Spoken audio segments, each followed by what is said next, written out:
O eto ang tanong, paano mo daw masasabi kung swerte ka sa asawa mo? Kung swerte ka sa asawa mong lalaki? Una, hindi ka minumura. Ilan dito sa mga babaeng to na yung asawa nila pag nagagalit sa kanila, minumura agad sila. Minumura sila na kung murahin sila, akala mo hindi sila partner o hindi sila asawa. Nakakala mo alipin sila. Every time na nagagalit yung asawa nilang lalaki, binagmumura agad sila. Swerte ka sa lalaki kung hindi ka minumura niyan. Lalo na kung may anak kayo tapos ayaw na ayaw niyang iparinig dun sa loob ng pamamahay na yun na may nagbumura sa loob ng bahay na yun. Na kahit anong galit sa'yo ni mister, o kahit anong galit sa'yo ng boyfriend mo, hindi ka mumurahin. Oo, magagalit siya. Oo, sasabihin niya yung rason bakit siya naiinis. Minsan mapipikon siya sa'yo dahil syempre babae, toyoin yan eh.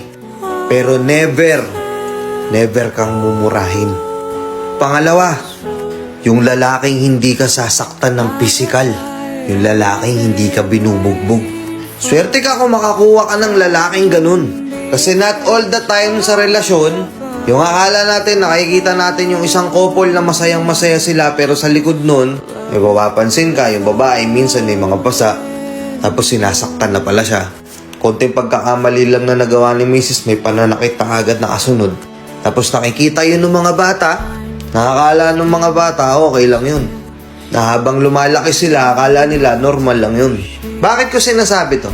Swerte ka kapag yung lalaking na pangasawa mo merong kontrol. Pare-parehas lang tayong tao, pare-parehas tayong nagagalit. Pero maswerte ka kapag yung lalaking nakuha mo, hindi nananakit. Alam ko may mga magko-comment ditong lalaki na ginagawa nila yon. Sasabihin nila, di mo alam story ako. Kang bida-bida. Di mo alam yung ginawa niya sa akin, wag mo kaming turuan. Di ko kayo tinuturuan mga par. Tapusin mo tong video na to.